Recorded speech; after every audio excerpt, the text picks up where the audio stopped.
ম্যাক্সওয়েলের এক বল ছোড়াকে নিয়েই ট্রাভিস হেড চরম ক্ষিপ্ত। সেই সাথে আবার ট্রাভিস হেডের সাথে লড়াই করতে ম্যাক্সওয়েলের দলে যোগ দিয়ে এগিয়ে যান মার্কাস স্টয়নিস। 3 ওজি ক্রিকেটারদের মধ্যে তুমুল বাক্য বিতর্ক দেখা যায় সানরাইজার্স হায়দ্রাবাদ এবং পাঞ্জাব কিংসের ম্যাচে।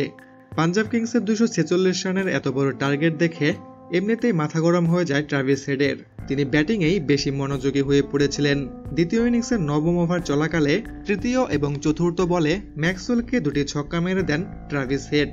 এরপর পঞ্চম বলটি ডট দেন ম্যাক্সওয়েল। তবে ট্রাভিস হেডের এই ঠেকানো বলটি ধরে মজা করে সে সময় আবার স্টাম্পে পাল্টা বল ছুড়েন ম্যাক্সওয়েল, যেখানে সে সময় ট্রাভিস হেড পপিং ক্রিজের ভিতরেই স্টিল দাঁড়িয়েছিলেন।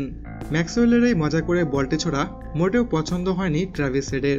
তিনি গুরুতর এই সময়ে মোটেও ঠাট্টা করা পছন্দ করেননি। এ সময় তাকে দেখা যায় ম্যাক্সওয়েলকে উদ্দেশ্য করে বকবক করতে।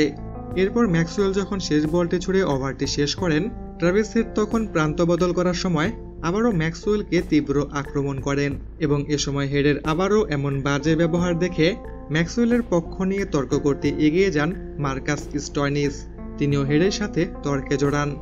পরিস্থিতি সামাল দিতে এরপর আম্পায়াররা এসে তাদেরকে শান্ত করেন। লিগ খেলতে এসে 3 জন অস্ট্রেলিয়ান ক্রিকেটারদের মাঝে এমন বিতর্ক সত্যি বিরল।